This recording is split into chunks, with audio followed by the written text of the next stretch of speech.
So today's speaker is Arben Skivjani, who is the Deputy Chief Economist and Director of Forecasting at Realpage Incorporated. He oversees forecasting for a range of metrics and markets within the industry, including just detailed quarterly multifamily projections. My company, Nuveen, we utilize Realpage data all the time, very reliable source of just the state of multifamily markets across these different markets and the projections there. Arben's responsibilities also include conducting economic impact studies, analyzing macroeconomic trends that affect the multifamily industry. He also co-hosts a podcast, which I did not realize, but I will be tuning in to from this point on, called Multifamily Talks, and hosts Realpage Economy Express, which is a bi-weekly video series that breaks down the latest economic trends and explains the implications for multifamily. Before joining Realpage, Arben worked for several government and private sector entities, including the District of Columbia Department of Employment Services and the Center for Business and Economic Development at the University of Alabama. He's been the president of the Dallas-Fort Worth Association for Business Economists, so sort of a cousin in that regard, and is an active member of the National Association for Business Economists. He has a master's degree in economics from the University of Alabama. Please join me in welcoming Arben Skivjani.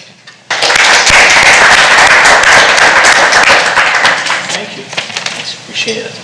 All right. Good afternoon, everyone. Extremely excited to be here. Can you hear me? Yes. All righty. And I'm very honored to be speaking to you here at the Atlanta Fed Building. This place has a special meaning for me. First time I was here was when I was either a freshman or a sophomore as an economics student, about 20 years ago, but sometimes it feels like 100 years ago, right? So I was blown away by everything I saw here, by conversations that I heard, and the insights that were shared here. So for me to be sitting here and delivering a speech is something special, right? And I would like to thank Mike, who couldn't be here today, and also Ibrahim and Megan and everybody from the board for giving me the opportunity to be here today. So before I get into my presentation, I would like to kick things off with a quick question, right? We know that will be a pretty big meeting taking place in DC tomorrow and on Wednesday. So now, considering that we economists have that unique talent of predicting things, such as we are the ones who predicted 10 of the last 3 elections, right? So what do you think the Fed is going to announce on Wednesday? 25 basis point cut, 50, no cut at all? Anyone? 25. 25. Now, if you look at anybody follow the CME Group Fed Watch tool, right? They say that the chances of the Fed delivering a 50 basis point cut is, last week it was 25%, now it's almost 70%. And probably in the past hour that has shifted. So anywhere between 60 to 70% chance of having a 50 basis point. But either way, we're going to feel the pain, at least for a week or so, because whatever they decide to do, one group will be happy, the other one will not be. Having said that, let me just give you sort of a summary of the agenda. So we'll talk about multifamily fundamentals at national level. We'll talk about demand, supply, occupancy, rent. So all these matrices that move our market, that sort of are the most important in the multifamily industry. Then we'll share our current forecast, but we are currently updating our forecast. We do that every quarter. So whatever I tell you today will change in about a week or so, or 2 weeks when we publish this new forecast. And then after that, we'll talk about Atlanta, right? Give you an update with regards to the Atlanta market and what is going on. Share a few slides. And then at the end, we'll have some time for questions, hopefully easy ones. All right, I'm told I have about 40 to 45 minutes to talk about all these things. So let me get started. And as you'll notice, I like to drink water while I speak. Hopefully that will not annoy you. So here's the summary. How is multifamily market doing? Well, demand has been spectacular, over the roof. Now, when we first published our forecast fourth quarter of last year for this year, right, our demand was pretty robust, demand forecast. And most of our clients, that does not include you, laughed at our forecast. And my demand cannot be this robust. But luckily, we were right. As you will see, demand so far has been pretty good. Supply has been robust. That's no news, right? That's old news. Everywhere you turn your head to, you see new apartment units popping up. That's the case in Dallas, where we are located, and in many other metro areas. And no doubt in Atlanta, too. Rent growth? Nah, right? It hasn't been as good as it used to be. Now, if you're a renter, that's great, because you're not paying that much as you used to. But if you are a developer, if you're an investor, manager, that's not a good news, right? It just depends on who you are. Occupancy, Econ 101, supply up, occupancy is going to go down, unless demand is really good. So demand has been good, but supply has been even better, even more robust. So occupancy has been falling, but over the past few months, that has started to sort of stabilize, right? It's not falling as much as it used to. Resident retention, so most of the multifamily or property owners now are focusing on preserving occupancy, right, on resident retention. Let's take care of the residents that we have now, and later we'll worry about rent growth. Lease-ups, doing okay, can be better, but considering how much supply we've had in the past quarters, we can't complain. And there are various things, right? Not everywhere are we seeing robust supply. Like in the East Coast, it's pretty low. But how about some? A lot of supply, right? So every region has its own story. So let's take a look at the demand. So as I said, demand has been very robust. What you see here is how much or how many units were absorbed in the first half of the year, so from January through June, from 2000 all the way to 2024, right? It's been pretty good. So if we take a look at the, if we take a look at the average for 2010, that's about 172,000. So far in 2024, over 260,000 apartment units have been absorbed, which means we are already about 50% above the average that you would see in 2010. Sorry, can you define absorption? Absorption means how many units were demanded. That's what absorption means, right? That's how many units were demanded in a quarter in the apartment market, right? So 260,000 units were absorbed, right? How can we say that's not fantastic? If we look at year over year, it looks even better. So this is annual demand for apartment units from 2010 all the way to 2024, but 2024 includes only the first 6 months, right? Only the first 2 quarters. Again, if we look at the average for 2010, about 262,000 apartments were absorbed each year in 2010, which means the first quarter has already matched a typical year that you would see get absorbed in the 2010s. So will third quarter and the fourth quarter be as robust as the first and second quarter? We don't know, but everything is in place for the market to do that. All right, so let's see where have most of the apartments been absorbed. No surprise, Texas, number 1, considering the size, right? If you look at the top 50 markets where absorption has been the highest, top 3 of them are in Texas, right? You have Houston, you have Dallas, and Austin. And also San Antonio somewhere there, but these 3 are the top 3. So in the last 4 quarters, so in the last 12 months, over 72 apartment units were absorbed in Dallas. Just think about it. 72,000 more renters than last year. Mountains and deserts, about 56,000. Florida, doing really good. And Southeast, which would include Atlanta, not far behind, right, considering the size, about 44,000 apartment units. And Atlanta, if we look here, 2021 was the peak. 2021 was a record year, right? A record number of apartment units were absorbed, over 600,000, very close to 700,000. So it's very hard to beat 2021, but 2024 can get there if some things happen, right? So Southeast is about 20% off of that 2021 peak.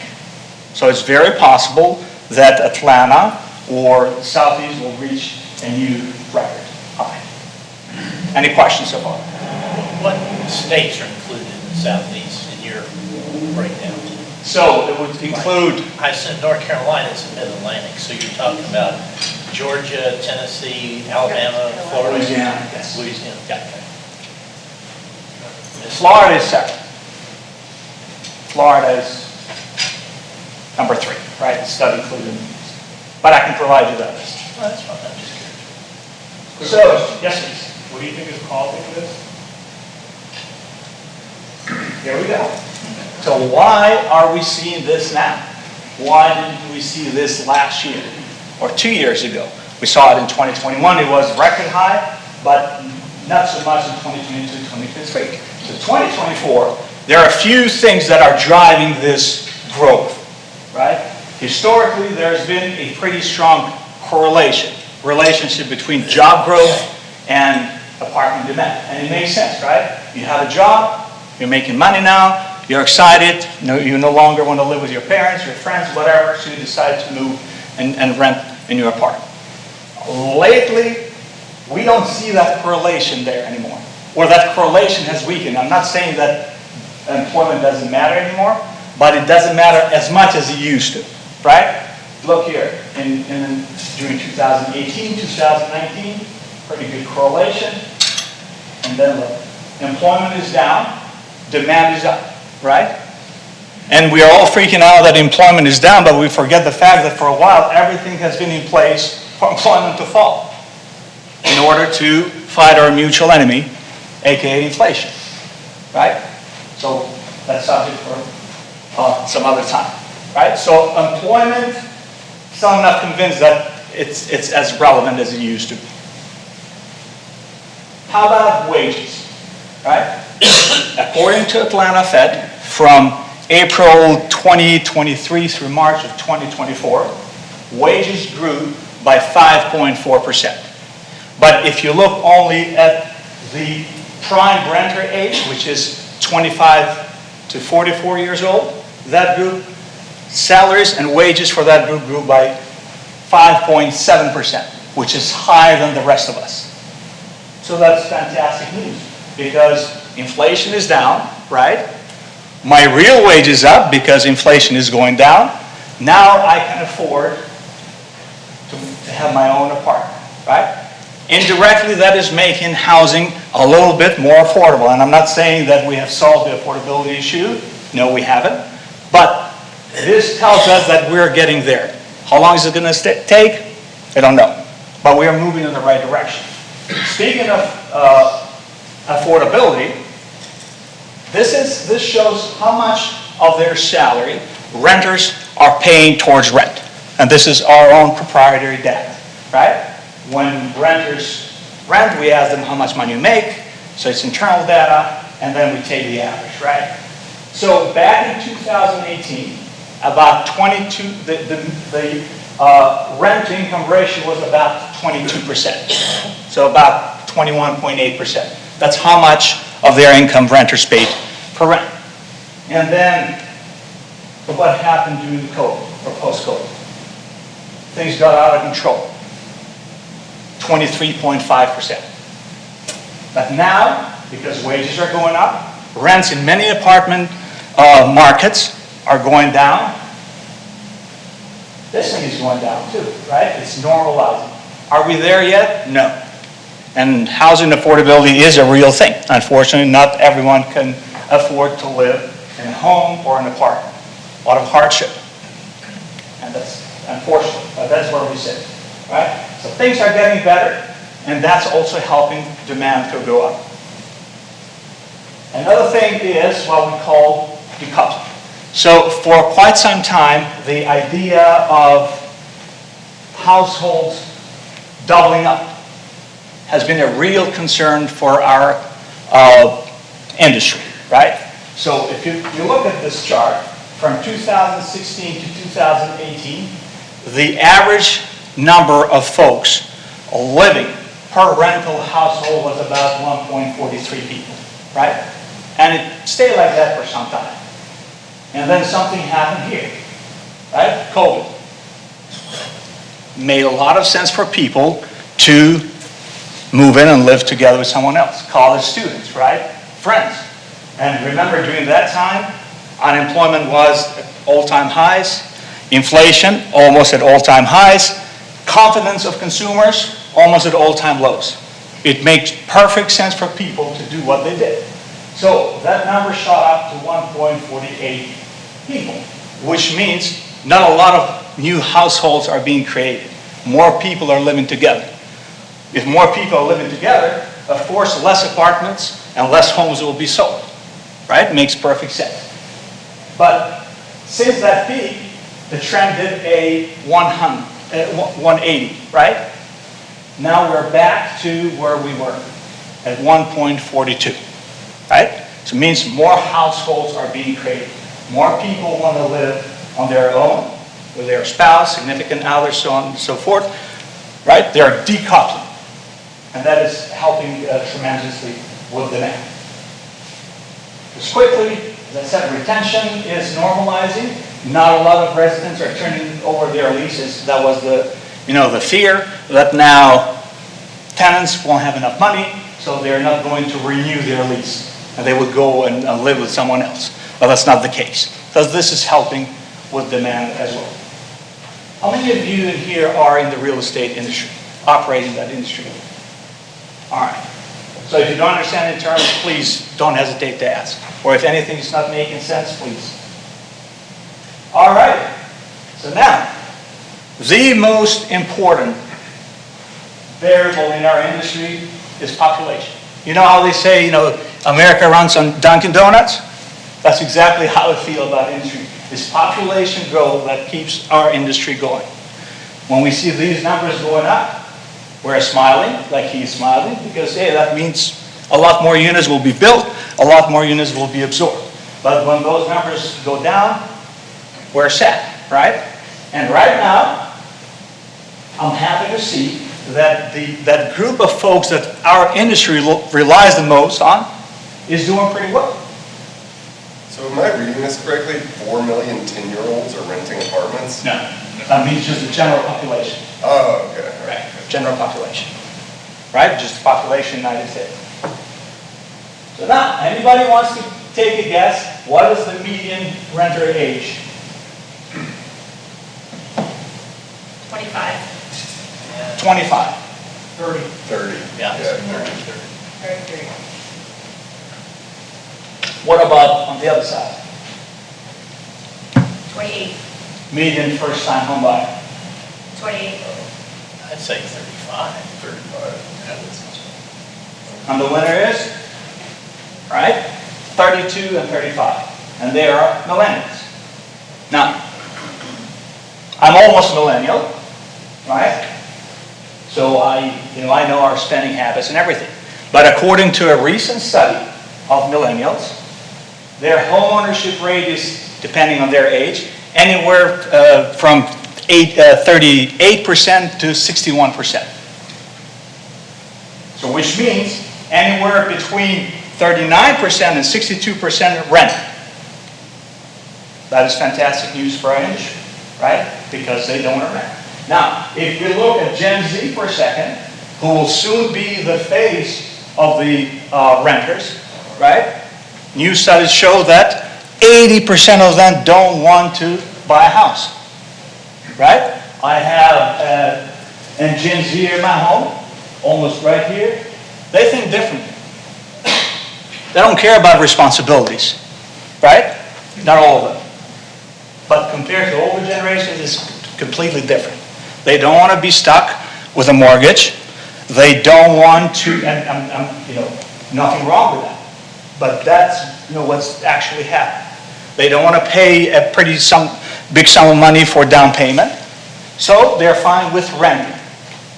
So if we add all these folks together, ages 25 to 44, that is the prime renter age, that's a total of about 90 million people. And our latest forecasts show that that group of folks in the next 3 to 5 years will grow by about 1 to 1.2%, right? And that says pretty good news for the industry because we're in a pretty good spot, right? Some people will buy, but a lot more people will rent.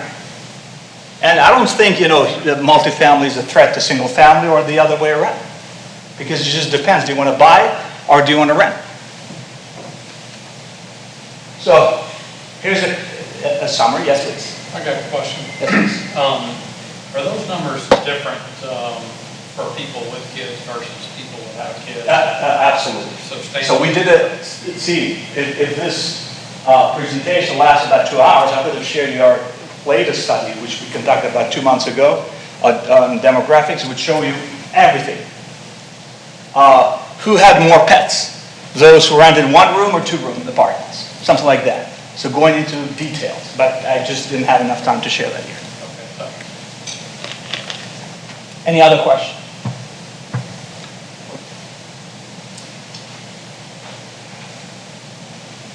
So I'm telling you what I already told you, right? Just a quick summary.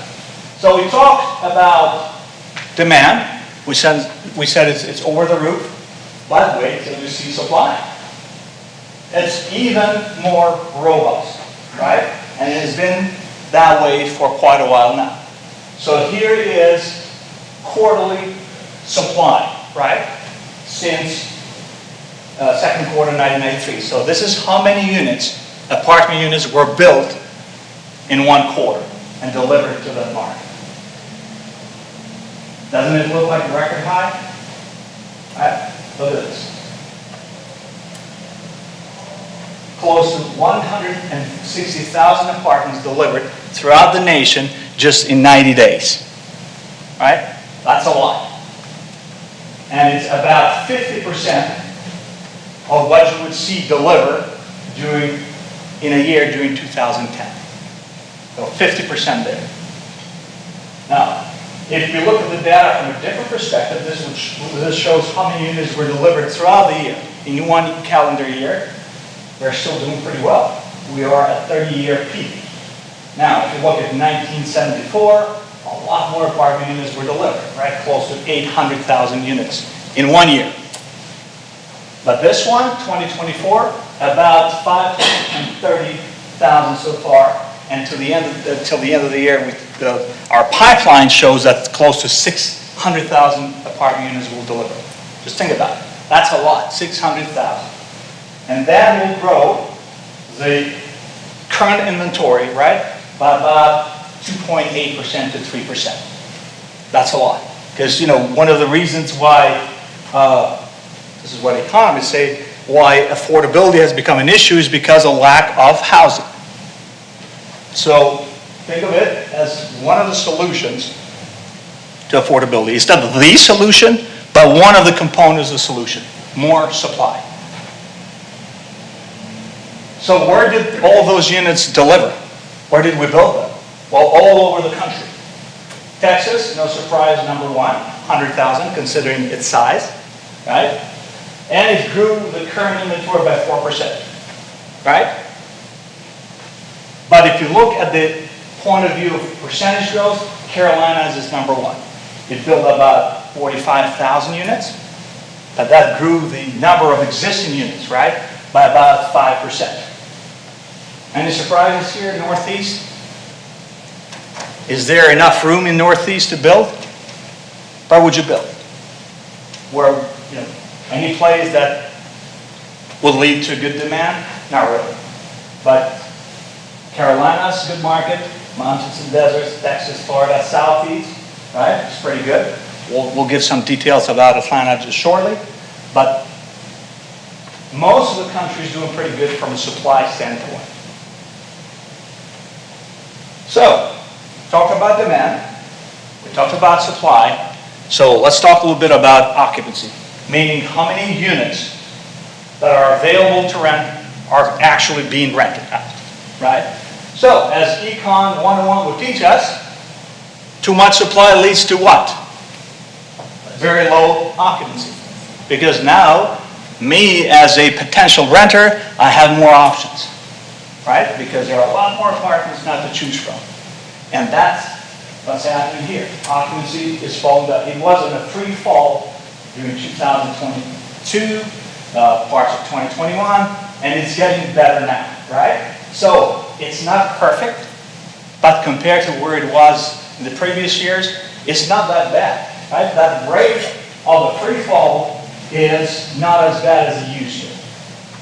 So currently, the average occupancy rate is about 94.2, 94.3, and it was almost 94 or 95 during the since 2010, right? The long-term average.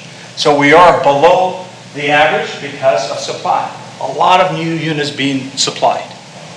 And, you know, if there wasn't a reason to do that, do you think investors would waste money to build those units? And they're seeing something that we don't see, right? Now,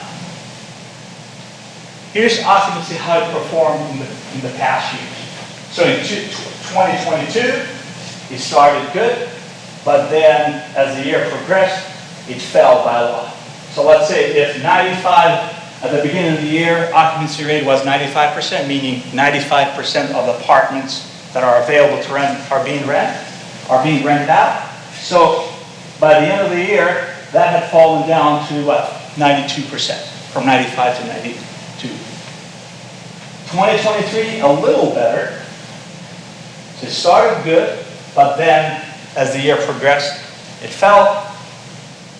2024, knock on wood, it's been okay, right? It's not in a free fall. Occupancy is doing pretty well. Now what you see here is, on the y-axis, this is how much inventory will grow in the next 12 months. Meaning, for example, this is Austin. If there are actually currently, let's say, 100 apartment units throughout Austin, so in the next 12 months, that number will go to 108,000. 8,000 more units, right? And here, we see how much has the occupancy deteriorated, right? Departed from the long-term average. So these folks here, Austin, are at high risk because inventory will shoot up. Lots of units coming online, being delivered, and occupancy is already below where it was a few months ago. So what did we say? As more units get delivered, occupancy will go even more down. So the only way to save these markets here is if demand goes up, more units get absorbed. So these folks right here in high risk, Atlanta, not 100% safe, but it's not as bad as these folks here are. So Atlanta, inventory will grow about 4% in the next 12 months. And occupancy is down about 150 basis points, 1.5 percentage points than what it was historically. And these folks here are the safest because nothing is being built, right? And inventory will grow less than 1%, right here. And then, in fact, occupancy is better now than what has historically been. So, last component, rents. Probably what matters the most to our pocket. How much money am I paying? Or how much more money am I going to pay towards my rent at the end of the year or when I have to renew it, right? So, rents were pretty high, 2022, or the growth rate in rents was pretty high, but ever since things have bottomed, right? We have different kind of rents. I don't want to get into details, but this one shows how much do renters actually pay, how much your apartment manager collects from you. That is up 1.3% compared to last year. So rents have gone up only by 1.3%, which is pretty good. This is how much are the new rents, right? Not of those who already rent. But if you have a friend who's going to rent another apartment, how much more is he going to have to pay compared to somebody who rented 12 months ago? So they're up about 0.8%. So bottom line, rents have come down a lot. Now, I'm not saying that they're not expensive enough, but compared to the rent growth that we saw a year ago, 2 years ago, 3 years ago, this is nothing. As you will see in many markets, rents are cheaper now than, you might recognize one of those markets, cheaper now than they were a year ago. Probably you're saying, that's a lie, but you'll see. I might lie, but the numbers don't. CPI, right? Consumer Price Index. Shelter is a pretty chunk of that, a big component of the CPI, right? Has come down, and I know rents have received a lot of negative publicity lately because, the reason why inflation hasn't come down as fast as we thought is because of rents. The problem is there is a gap or a lag of 9 to 12 months between current rents and CPI, meaning whatever we're seeing going on today on rents, it will not be reflected in CPI for another 12 months. So if rents are low now, that means CPI will get even lower as time progresses. Make sense? So, again, I'll look at how rents progressed last year and this year. So pretty much the same trajectory. Hopefully we'll be able to avoid this, right? Even last year, rents grew at pretty much the same pace as they did this year, but then something happened in July and August, and then they didn't grow as much. Pretty much it was flat. Let me ask you, do you take into account when you're looking at changes in rent, any difference between situations where they just raise the rent or they maybe did a bunch of renovations and then they raise the rent? That's lease-ups, less. So it means, a lease-ups means that it's either a new building, right? They just built that one and now they have to rent it out, or that building has been closed for a while because they went through renovations, right? So that would not be included here. That would be lease-ups. Well, But some people's apartments get renovated while they live there, so I was just curious. Yes, so that's why you see all these different kind of matrices. Okay. So are you talking about rent are you talking about existing rents? Are you talking about new rents? Or what kind of rents are you talking? So we take that in consideration depending on which matrix you take into consideration when you do your analysis. Okay. All right, so let's see how rents did throughout the country. So if we break it down into various regions, we see that not every region is telling us the same story. Right? Midwest, rents grew on average 2.7%. Kansas City, the highest, 3.4% rent growth year over year.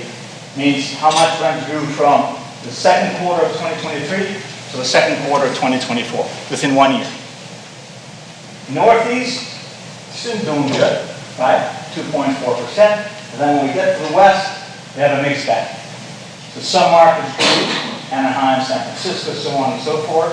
But if you go to Phoenix, you go to Salt Lake City, they didn't do as well. So on average, they didn't grow at all. The whole region didn't grow at all from a rent perspective. And we get to the south, not doing that well from a rents perspective. DC, Virginia Beach, Richmond, rents grew there. But you might have heard about these markets here. Austin, rents shrank by 7.4%. Which means, if you paid rent, let's say your rent last year was $1,000, this year will be about 7.4% less, but about $74 less than you paid last year. So in fact, has become more affordable. Atlanta, still 4.6%. And this is second quarter. I think third quarter, probably about 4.8%. So rents are getting cheaper, on average. That doesn't mean, that this story holds true for every single apartment or every single unit wherever you rent, but in general, if you take the average, they are cheap. Why? Well, the story is pretty clear. In those markets where there was a lot of supply, rents did not grow a lot. And in those markets where supply was pretty robust, rents shrank by a lot. So in those markets where supply rose by less than 1%, meaning the number of units built was less than 1% of whatever only was built, rents grew by 2.8%. In those markets where inventory grew by more than 9%, that's a lot, rents shrank. So I found it somewhere here. Inventory grew by a lot. That's why rents shrank. So if you're a renter, is supply good or bad? Well, this shows that it's good because rents get cheaper when there is more units coming online, where more units being built. But if you're in New York, not much gets built for various reasons. Rents are not coming down that much. Actually, they're going up. All right. So lease-ups, just briefly. Again, lease-ups is that period when you just renovated a building or you just built it and now you're trying to lease them out. All right. So we're doing, from that perspective, we're doing much better than last year. So it's about 20% higher than last year. But look at this chart. It shows what do the managers of those properties that they just started to lease out do to convince renters to come and rent here. So if you go to Oakland, 93% of those apartment units offer 2 months of free living. So you go sign up a new contract and you lease in Oakland, on average you get 2 months free living. And then probably your rent is about $10,000 a month after that. But on average, that's what it shows. Los Angeles, about 40 days. San Antonio, about 42 days. Probably since Atlanta is not here, is below that. Right? Probably about 1 month. So if you're a renter, I want to be here, right? But if I'm a builder, if I'm a property manager, I want to be somewhere right there. No days off. I want to get paid for every single day that you live on my property. But you have to do something to lure renters to your property. All right. A few words about our forecast. Again, remember, as I said at the beginning, we're in the process of updating our forecast. So what you see here will be outdated in about a week or two. So supply has been pretty robust, but we haven't seen the best yet. As we speak, there are about 900,000 apartment units currently under construction throughout the country. 900,000. So throughout 2024, total number of units built throughout the country will be about 630,000 units. And after that, it will fall, right? We'll see the reasons why. So supply will not be as robust as it has been so far. Now, 75% of those apartments that are under construction will be delivered within 1 year, right? So 75% of 900,000 is whatever the number is. That's how much is going to be delivered in the next 12 months. Is occupancy going to go up or down because there's a lot more supply going, right? And a lot more units now will be vacant. Occupancy will tend to go up. Now, one of the reasons why supply will go down in the future is because of starts. You can learn a lot about future construction activity based on these starts. Right now, we are at the lowest level in 10 years. Starts are about 40% down. That's a lot. Because those starts take some months before they're, the property is ready to get started, start to build. So when you see those starts going down, you know that not much is going to be built in 2026 and beyond. So what we see here is the number of starts at the end of the second quarter of 2024, and how much has that, for example, Dallas or Phoenix, departed from its local high in starts that they had to postpone. So, for example, let's take Dallas, 18,000 starts at the end of the second quarter of 2024, but that was about 50% below what we saw back in 2021 and 2022. Can you find a timeline here? Right? About 12,000 starts, and that's about 55% below the high. So this tells me that construction activities in Atlanta will slow down significantly in the next 2 years or so, or once we hit 2026. So these guys in here are in sort of big danger, right? Because they're about, look at Baltimore, over 85% below what it was at their peak. Yes, please. Question, does Atlanta include any outer suburbs at all? Atlanta metro area, so it's not just the city. So when I say Atlanta, I don't mean just the city, the metro, right? Do you have any information around population growth in Atlanta and how that might affect this? Yes. These numbers? So I have a few slides in Atlanta. Okay. Can you Yes, please. explain this section again? Sure, absolutely. You start to the local. So let's take Atlanta, right? At the end of June, about 12,000 units, or I'm sorry, there were 12,000 starts, multifamily starts in Atlanta. Now, when you compare this 12,000 to the number that we saw in 2021, that is about 55% down, right? Because the peak was in 2021, 2022. Those were the highs. So since then, starts have fallen on average about 40%. But in Atlanta, it has fallen by about 55%. Make sense? Yes. Any other question? And the reasons for this slowdown in starts are different, right? There's a study conducted by National Multifamily Housing Council. You can check it out yourself. Here are some of the reasons why number of starts went down. Economic uncertainty, financing, staffing shortages. Anybody having problems with staffing shortages? Right? Should I ask that question? Qualified staff, right? Not just any kind of staff. So, staff shortages affect every industry out there.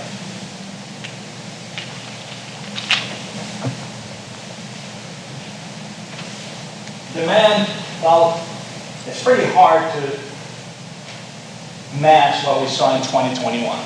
First and second quarter is pretty good, but third quarter has to grow by a lot if we want to match 2021. So we are already happy with what we saw. Things are in place for demand to keep growing, but probably not enough to beat 2021. Since we are updating forecasts, I didn't want to share any details, but bottom line, 2025 will be better in terms of rent growth than 2024 because supply will go down, a lot less construction going on. Demand has no reason to slow down. Therefore, rent growth and as well as occupancy will stabilize and even go higher. So, this is at national level. So let's talk a little bit about Atlanta. A few slides. And you can stop me whenever my time is up. So, in the past 10 years, Atlanta's economy has generated about 590,000 jobs. So, this is how I calculated. 2024 includes all jobs created since August 2023 to July 2024. So same. So August of the previous year to July of the current year, right? So, on average, the economy has created about 59,000 jobs. But, look what's happened in the past 2 years. it is below the long-term average. And considering that BLS revised 2024 numbers by a lot, this number is expected to go down, probably to 44,000. Is this great? Well, obviously it's not great, but it's not bad, right? It's still, the economy is generating some jobs, and don't forget that AI is probably taking most of those jobs that probably should have been created, especially in the finance industry and many other industries, right? How about this? Population growth, 2018 to 2023. Close to 300,000 people moved to Austin. To Atlanta, where Atlanta's population grew by 300,000 people just in 5 years. Then you have Dallas-Fort Worth, considering the size, grew by about 650,000 people, but Atlanta is doing pretty good, right? And if you look at this chart, you see a pattern. Most of these, or all of these metro areas are located in the states that border water, right? I don't see anything here. So those folks, when they move to Atlanta, they love it. They need a place to live or rent. You can work from anywhere, right? But at the end of the day, you need a place where to live. So this is what has happened to the median home price in Atlanta from first quarter of 2013 all the way to the last quarter of last year. So we went from about $120,000 all the way to $374,000. Now, if you're a homeowner, you're extremely happy. In Texas, you're extremely happy until you have to pay tax, property tax. Well, that's a different story. So as a homeowner, you're happy, but as a home buyer, you're scared to death. If you're on the market to buy a home, I'd be scared. Because there is no way on earth we're going to see a repeat of this in the next 5 years. Home prices are going to appreciate, but nothing, in my opinion, right? As Arben, nothing like this one. Maybe 3-4% growth a year, 5, but no, the homes are doubled in 3, 4, 5 years. I don't think we'll see that. So, you want to take a guess which one is Atlanta? So, how much has home appreciated from fourth quarter of 2013 to the fourth quarter of 2023? So in 10 years. Which one do you think is Atlanta? I guess somewhere 36,000, 136%. Any other guess? 156. Wow, is that 156%. Right? So when people move here, they demand housing. Right? And society has to pay somehow for that. Right? In a good sense. So Houston, 86%. So if you average these out, it's about 100%, right? Austin, Dallas, Houston. 100%. But these two guys are totally different category. Phoenix and Atlanta. Now, I'm not an expert on Atlanta single family housing, but I would bet it's because lack of new housing. This is single family, right? This has nothing to do with multifamily units. Simply homes. And probably they are still building a lot of them out there, but not enough to satisfy demand. And as long as demand is higher than supply, expect this number to go up. But if supply intensifies, demand stays the same where it is, then expect homes, price homes to go down a little bit. So, what about demand for apartments? Well, Atlanta is doing pretty good too. Again, 2021 was it. About 22,000 apartment units absorbed, right? So in 2024, we're not done yet. The peak, right? We'll see the peak will happen around either the first quarter of 2025 or second quarter of 2025. About 28 new apartment units will be absorbed, right? Will be rented out. And then after that, it will slow down significantly, right? Now, I said earlier that about 900,000 apartment units, 870,000 or 900, close to that are under construction right now. And this is how it looks like. So Dallas, about 64,000. New York, 51. Atlanta, almost 33,000, right? Give or take. And that's about, will increase the current inventory, the current number of apartments that are already built by about 4.2%. So again, same pattern. Most of the markets are on the coastal states. Nothing inland. Los Angeles, 25,000. That's, sort of a surprise, but no surprises here. Completions, meaning how many units have already been delivered, have already been built. So under construction is what is actually going to happen, but what is built has been pretty robust again. Same thing, right? Pretty much across the board. But the peak will take place either in the fourth quarter of this year or the first quarter of 2025. About 26,000 apartment units will be delivered, right? Will be built. And after that, we'll go down to 18,000, again, because of starts. We see that in Atlanta too. Number of starts, we saw it, has started to come down by a lot. And that will affect future construction. One more slide after this, and I'm done. Occupancy in Atlanta, well, has been trailing the national average, but this gap has been widening. Right? There's about 150 basis points, or 160 basis points difference between the occupancy rate of Atlanta and of that of the nation. And our forecast shows that that gap, while occupancy will improve, the gap will not actually close by a lot. And it has to do with supply. Right? A lot of supply in Atlanta. Probably if I showed you same chart for Dallas, you'd see the same thing, or similar to that. But in those markets where supply is not high, probably the gap is not as big. Last but not least, rent growth. Last quarter, it grew by negative 4.7%. It shrank, right?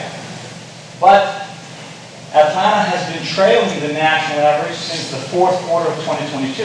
If you see historically, Atlanta's rent growth has been more robust than that of the national average by, pretty large margin, pretty significant margin here and here. But then since then, we are lagging, or Atlanta is lagging the national average. Forecast shows that things will improve, but will not get into positive territory until later in 2025, which means it's good news for renters, but not so good for property owners and managers. And that's it. If we have time for any question. Absolutely. Anything you can share about the type of apartments being built? Is the square footage getting bigger, smaller?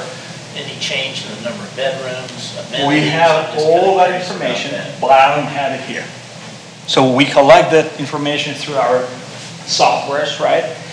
But we share it only for our subscribers. Some of the data is that cannot be shared.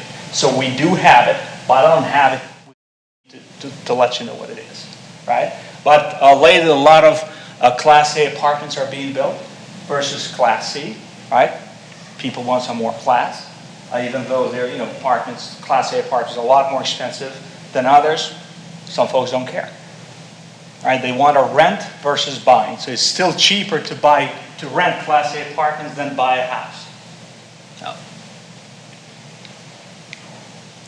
Yes, please. So, I'm curious to know what your thoughts are on just like interest rates and what that does to home affordability and how that filters into apartments. To me, like when you look at sort of what's been going on in multifamily, some of it could just be that like mortgage rates are so high and so buying a home is prohibitively expensive. And so I'm just curious as to how do you feel about things now that mortgage rates are starting to come back down? And does that have any impact on like the multifamily side? It will, but one of the reasons why starts are going down, why supply is going down, is because of financing, right? Which means it's, it doesn't make any financial sense for those builders, construction companies, to build more apartment units because of interest rates are too high. So once those interest rates come down, I'm not talking about 25 basis points, because it will take months before we see any effect. Probably, at the beginning of the next year, mid-next year, we'll start to see real effects. So will it have any impact on the multifamily industry? Absolutely. Will it be immediate? No. It will take at least, there's a lag. There will be a lag of, in my opinion, anywhere between 6 to 12 months.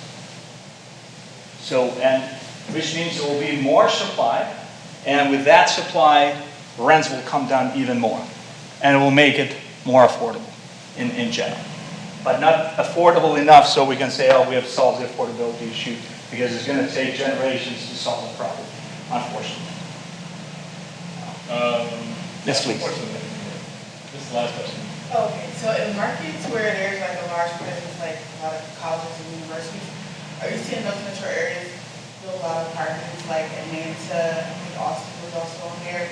Is there like a concentration of demand to build where college students are, where they will stay there in college and also continue to rent after they graduate? Yes, so that's a great question. So this is what we call conventional multifamily. Besides these units, we also track student housing units. We do forecasts. So here we're covering only multifamily outside the student housing. But to answer your question, yes, college towns, as depends where, as those colleges recruit more students, as the student body grows, so does the need for new apartments. But in those places where enrollment is going down, when colleges are down, right, demand is going down for both multifamily as well as student housing. But absolutely, colleges have a lot of impact on multifamily industry, and not just in that, but entire, the town. I used to live in Tuscaloosa, so I'm a rural tie, and in just 5 or 6 years, the face of the whole city changed because enrollment went from 21,000 to 40,000, right? So a lot more apartment units had to be built.